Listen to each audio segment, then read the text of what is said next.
Look at the numbers, run the numbers. It's that in any business that you're working, whether you're independent contractor, whatever that looks like, you need to know how you're getting paid. I mean, if I'm going to sum that up, you have to remember that this is a job. Like, this is a job for you. Take a look and kind of sit there and see where you can make a change. Because if you can up that 2%, you're taking more off your plate, making a little more money. So do it. Love adding on commission to a package. You know why? Because it holds me accountable to giving badass service. Welcome to the Travel Agent Guide, the podcast pulling back the curtain on what it really takes to be a travel agent. We're talking real life, the challenges, the wins, the money, the mistakes, and the growth. Whether you've been in the travel industry for years or are new to it, we're in this together, and you're exactly where you need to be. All right, today's topic is one of my favorites. We are going to talk about how to help you add thousands in commissions onto your trip without getting questions. I think people in the industry often hear that the average commission percentage is 10%. They get super frustrated, and I gotta be honest, I don't work for 10%. Haley, do you work for 10%? Not typically. No, absolutely not. So tell us a little bit, let's start there. What do Okay. you feel like is a fair commission percentage for what we do? I think it's really dependent on the trip, to be honest with you. There are, some tour operators that we use that sometimes a great commission with the DMC is 12 to 15%. And depending on how much legwork you're doing, I guess I would kind of use that as, your starting point of understanding how much commission you should be making. If I'm doing a Europe FIT because my client has a tight budget and I'm doing everything in my power and spending hours and hours and I have 25 bookings servicing one client for a week trip, I'm pushing closer to that 18% for sure. I also Yeah, charge fees absolutely. that sometimes offset some of that commission. So I think that's something to definitely consider as well. Okay, so let's frame the conversation for everyone listening out there. I do want to be very transparent that adding commission onto cruises is not something you can do to build it into the cruise package. But Haley and I typically build out FIT packages. What I mean by that is we're taking the hotel and booking it separate, and we're taking the tours and booking them separate, and the transfers and booking them separate, and the flights are separate, right? But we're presenting to the client a package price. Now, all of the red flags are probably going off for you. So again, just a couple legalities to make sure we're all aligned here. You can do this if you are insured as a tour operator. Most people out there are insured through their E&O insurance as a travel agent. So if you're spending $300, $400, $500 on your E&O insurance, you're probably insured as a travel agent. If you go back and ask them to insure you as a tour operator, it's definitely going to cost you way more. But the reality is that then you can operate the way we do. So a couple of different things. We still, we'll dive into the packages here in a minute and how we actually pay for them. But I want to also kind of add that this is the same way if you're working with a DMC that only charges a net and they tell you to charge your client gross and you pay out the net to the DMC. You have to be licensed or you have to be insured as a tour operator in order to do that. So just FYI, everybody, some states like Hawaii, California, I think Washington, if you do that, you also have to keep the funds in an escrow account. So couple legalities behind what we're doing, but I promise you it's all legal and we'll dive into exactly how to get it done here next. So let's talk about when that commission percentage. You mentioned anywhere from 15 to 18%. I personally lean towards the 20, if I'm going to be honest, but when we're talking about these numbers, are we including flights? Because, those main cabin flights to Europe are expensive, but we're not typically making a lot of commission Right. on them. I think this is something that at some point we're going to have a long podcast on because I think the industry has this idea that, hey, why am I going to book flights? There's no commission on it. I have booked flights for 5 years for clients. Sometimes book direct. I sometimes book with a consolidator and I make commission off of it because I'm charging fees and I'm also finding a way to input some commission somewhere to offset those $10,000 business flights, right? Sure, I can go to, certain suppliers like Regal Wings that I can book some business flights with, make very little commission. When I say very little, I'm talking like 0.5%, maybe up to 2% if you're lucky. It's Yeah. something. The one thing I love them is they provide a 24-hour support, right? So you kind of lean that back to your client to call them if something does happen while traveling. So there are plenty of ways to make commissions off of flights. And I'm very transparent with clients when it comes to fees. And if, hey, if I am doing your flights, my fees X amount for this reason. So yes, I think that's a false perception. And I want every other travel agent to know that there is a way to successfully book flights and make commission. Haley, I'm going to say it. If you're a travel agent out there and you're refusing to book flights, you're not servicing your clients the right way. If you're a travel agent out there and you're not doing dinner reservations and spa appointments because you don't get paid for it, you're not servicing your client the right way. If you're refusing to do the things that make you a full service travel agent, you're giving our industry a bad name. And I genuinely mean that. Right. I want us to treat our clients as if they're royalty and take everything off their plate and just let them sit back and enjoy the experience. I think too many travelers have tried a travel agent, and especially since we've seen such a boom in the industry since 2020, and they just had a poor experience because their travel agent, oh yeah, I'll book your Viking cruise for you all day. No, you got to do the flights yourself. No, I won't do the pre and post day. Just No, you got to figure I out just dinner. had a client come for me, a travel agent did the Viking cruise and refused to do the week pre in Croatia, remind you, and the post in Rome, leaving thousands and thousands of dollars in commissions on the table. And I just was blown away. Like, why are we giving up this opportunity to continue to service your client from start to finish? So not only does that poor client now have two travel agents, they just it's just not right. It's definitely not right. And honestly, if you're the travel agent that's sitting there listening to this and you're super hot about it, look in a mirror. Figure out why you're hot about it. Like, are you hot because you're not willing to do the extra work? And here's what I'm going to say before you tell me to go and shut the podcast off.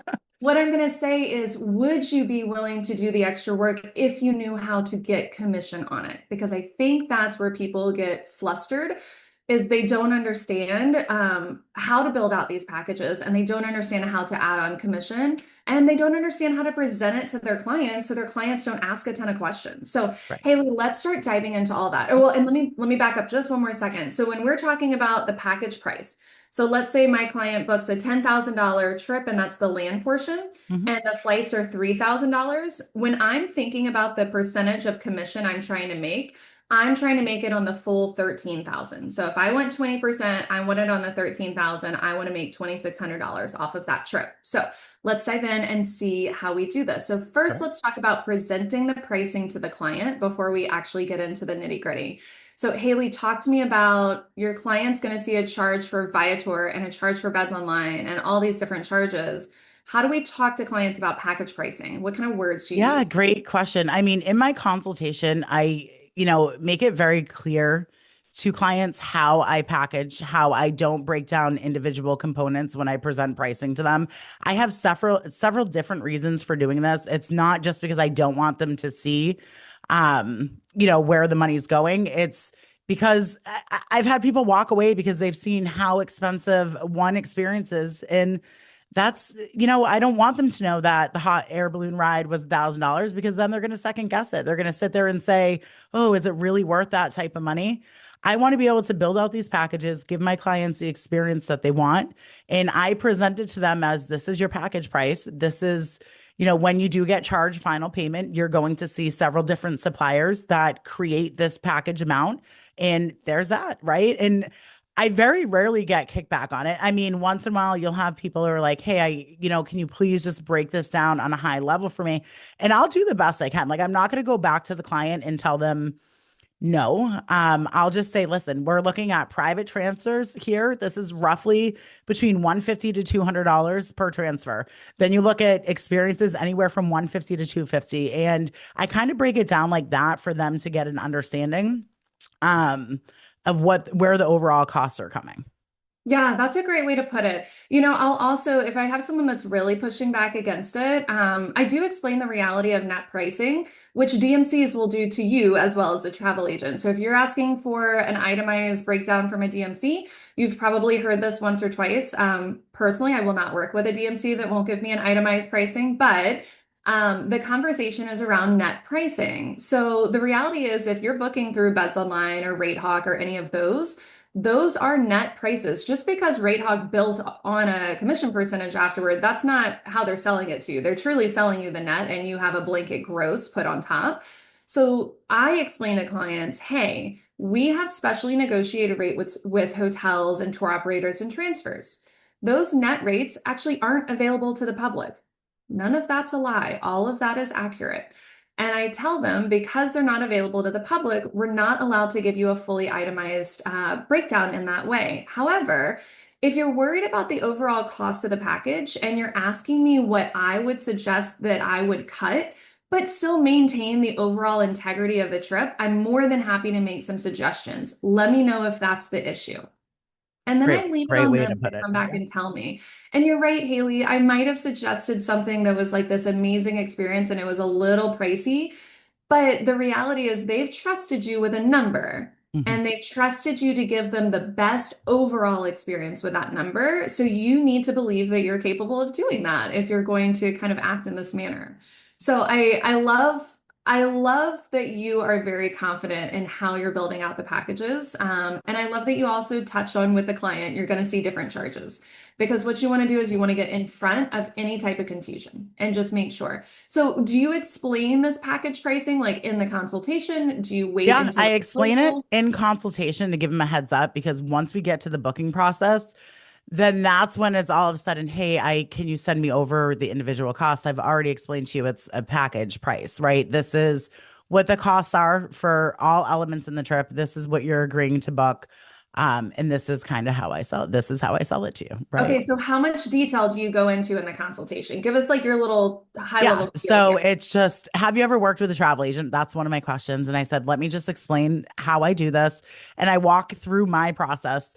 In the process, I say, when we get onto a proposal, I go into it with, expectations that we're going to be ready for deposit. When we look at everything, I sell everything in a package price. So what that means that everything is lumped together. This is the price that I'm selling it for, and you're not going to see itemized breakdown of what that is. Is that okay? And most people are like, yeah, that's fine. I mean, once in a while, I don't think people will ever admit on the consultation, like they'll ask that. And it's usually once we get to the proposal and they try to ask again. And I'm like, listen, I can give you a rough ballpark.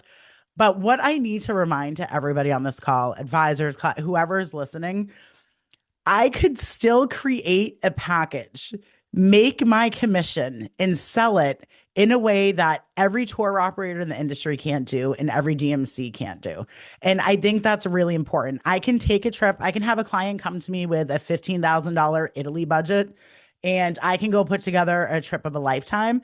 I'm going to get back 5 quotes on it from a DMC who's going to quote me at 25 grand, from a tour operator who's going to quote me at 22 grand. And there's still all this money left on the table.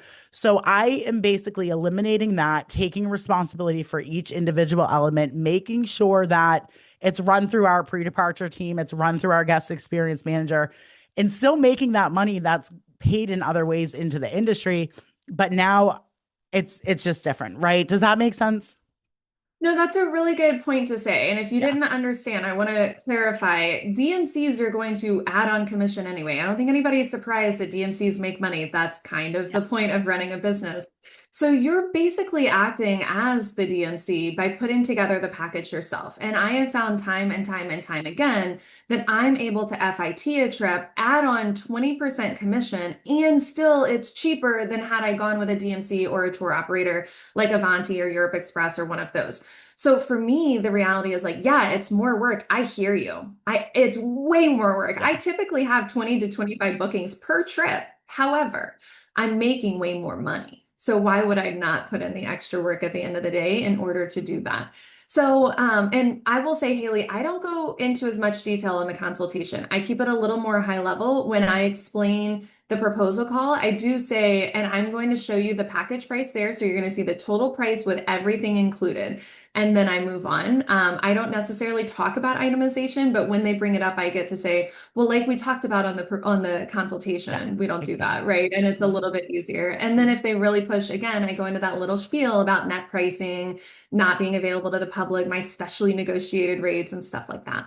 Right. All right, so they've asked for the breakdown. We've said no. What do you do if they keep pushing? Do you have any special, like, how are we shutting that down? No, I just had, the greatest couple who's doing a big 2.5 week trip to Australia. Okay. And they had a $10,000 budget. They couldn't spend a dollar more, 10 that including, land only, 2.5 weeks. Like that is going to be a tough budget to fulfill. And I, went through multiple tour operators and looked at how this can work. And I'm like, it's not going to work. Everything's coming in way over. Then, so I'm going to have to FIT it if they're going to get their trip that they want. So these were clients who, again, have points. They book a lot on their own and they're not understanding that, okay, you're working with a travel agent. So it's just a lot different than if I'm going to each hotel and booking direct or using booking.com or whatever that looks like. So there was a lot of reiteration in there. But then I finally said, listen, I promise you, I'm doing everything I can to make this make sense for you guys. You have to remember too, aside from just the cost of the hotel and transfers and everything you're paying for a service, right? You're still getting me. You're getting that, third eyes on everything that I'm booking for you. You're getting the pre-departure services. You're getting restaurant reservations, spa reservations.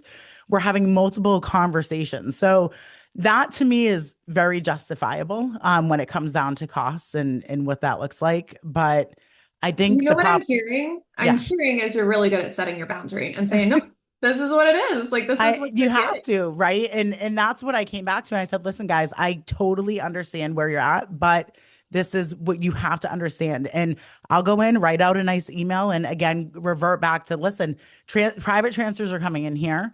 Hotels, we're looking at about $5,000 for hotels, and we're looking at X amount for XY. You know what I mean? And then it puts some perspective into it, like, okay, this sounds good. I get it. Fantastic. I love that. Yeah. Okay, talk to me about, we've already talked a little bit about which vendors don't allow you to add on commission. Other than cruise lines, are there other vendors that are not allowing you to add on commission? Yeah, there's some. I mean, if you book a rental car on Expedia tab, you can't add commission.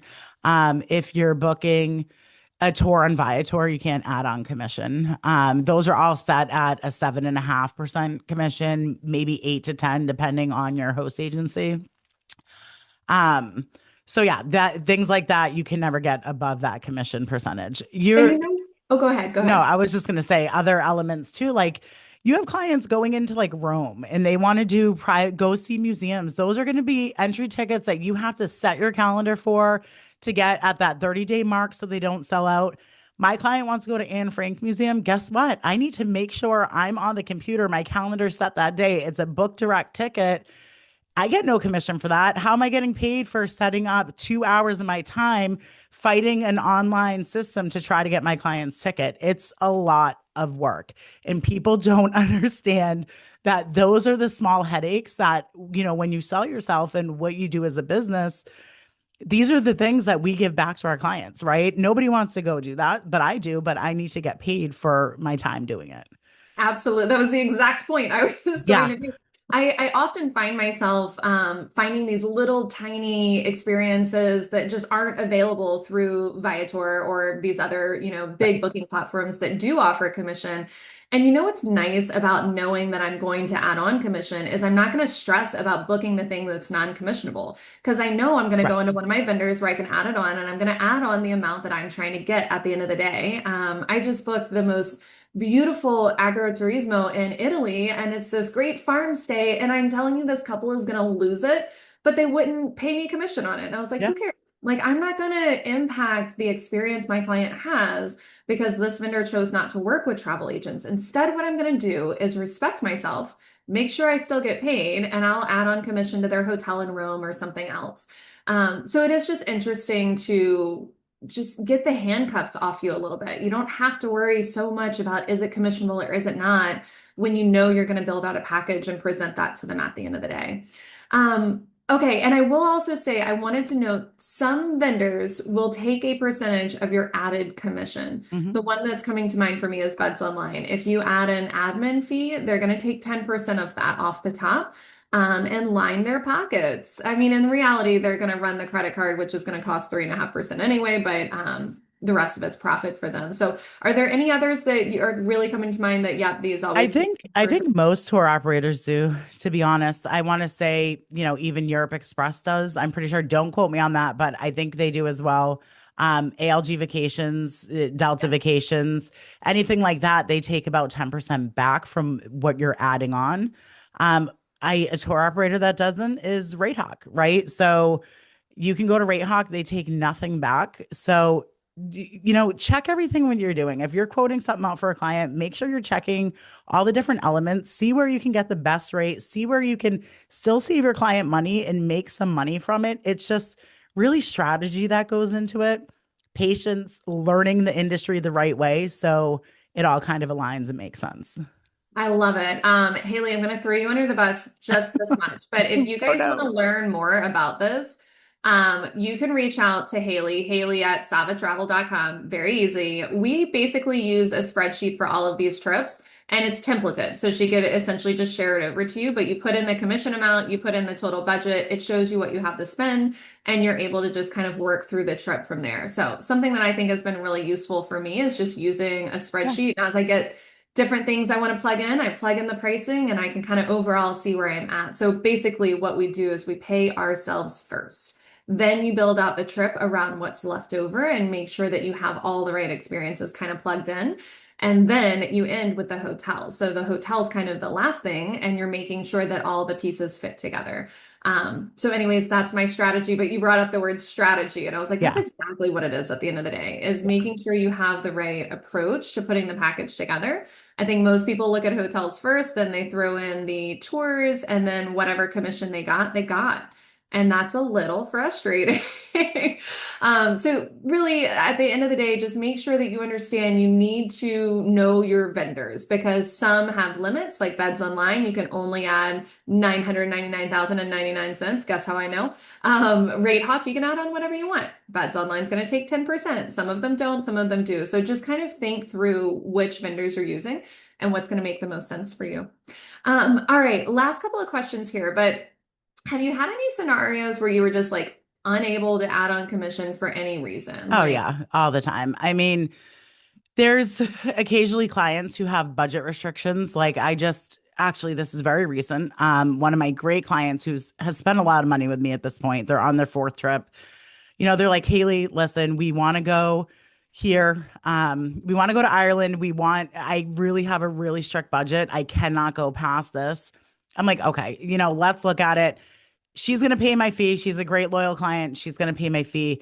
I'm going to do what I can knowing that, okay, it's a self drive. There's a lot that's going to go into building out this itinerary.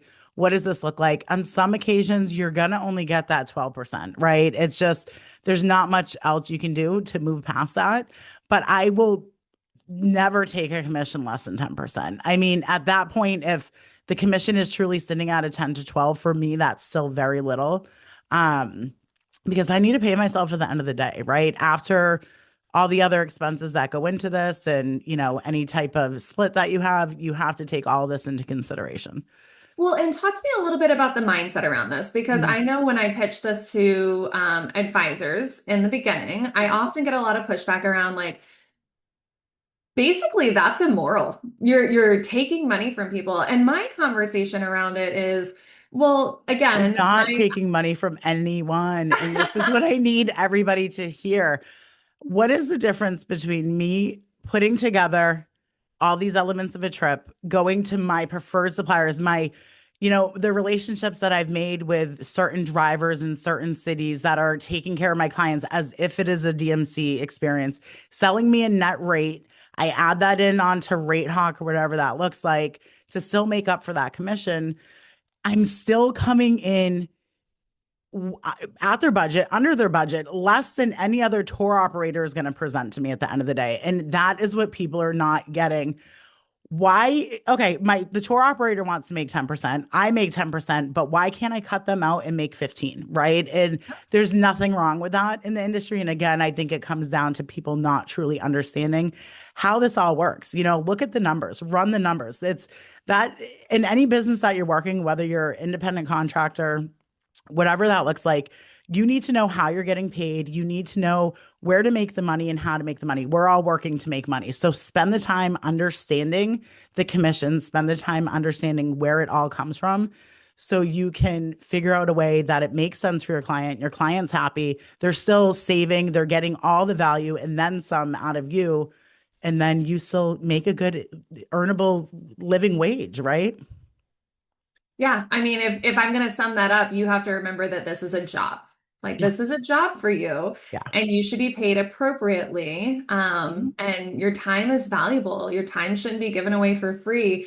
And I think people start and they're like, "Well, I added $50 to this," and it's like $50 is not going to get you to a 15 or 20% commission rate. You really have to be strategic because a lot of times you might be adding hundreds or sometimes even thousands of dollars onto a package, depending on what the net rates are looking like and how big the package is, right? And I need you to feel comfortable at the end of the day that you're giving that level of service. I love adding on commission to a package. You know why? Because it holds me accountable to giving badass service. I'm not going to let a client suffer in any way, shape, or form because I know I charged them 20% and I better answer those emails quickly and I better jump through whatever hoops they're throwing my way. And for me, that's just part of my business model. You want luxury, white glove, hands on, you're going to pay for it. And what I don't recommend is adding on that 20% commission and then sending them the invoice from the supplier and saying, have a great trip, right? That I think is a Ah, much different situation. And I wouldn't recommend that by any means. And honestly, if your business model is, hey, I'm just going to sell cruises all day, I have no interest in anything else, I'm happy with a 10, 12% commission, and that perfect, do it the way that you want to. But if you're in this for Europe FITs or those big luxury trips, then there's a way to do it that you can make some real money. So again, at the end of the day, I want to kind of reiterate that what we are doing is basically acting the same way as a DMC does, but we're doing it directly with the client and cutting out the middleman. I am not at all saying DMCs are bad to work with. If you need to work with a DMC because you don't know the area well, they're amazing. We did a whole episode about bringing a DMC into your consultation to make you look like the expert Yeah. and the strategy behind making that work, right? So I very much believe in a DMC, but if you know the area, and you've been doing this for a while, you should be building out your own packages and you should be pocketing that money at the end of the day and make sure that you're able to find a profitable living and be excited about what you're doing and also not overwork yourself. I had a coaching call last week with an advisor that's making 12.5%. And she's got a lot of sales on the books. And I was like, okay, here's the difference if it was just at 15%. Like it's not a very big percentage difference when it goes per trip, but they add up quick. This woman was talking about a $50,000 difference in her commission.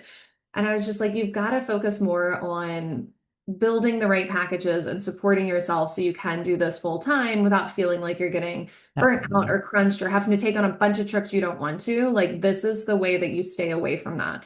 And it's the way that you set your boundaries as well. All right, Haley, any last thoughts about adding on commission to packages? Any other strategies we should think through? Anything at all like this? Well, I was just going to say, I'm curious to even know what percentage of the industry is actually checking their overall commission percentage. Like, are you tracking it per month? Are you tracking it quarterly? Are you tracking it yearly? If you're not, I challenge you to do it, right? Put it all down on paper, whatever your workflow system is, it should be doing it for you. Check it and take a look and kind of sit there and see where you can make a change. Because again, like Burgess said, if you can up that 2%, you're taking more off your plate, making a little more money. So do it. Definitely do it. Don't hesitate. I love it. Once you add on commission, you'll be able to turn down those trips you don't want to take anymore. And life will get so much sweeter at that point, to be honest. All right, guys, thanks so much. I hope this works out for you. Comment if you have any questions about this strategy. It's something Haley and I have been doing for several years now, and it's been working very well. Our clients are all really happy. But again, if you're going to add on, make sure you're backing it up with the support and the service that your clients deserve. All right, until next week. Right.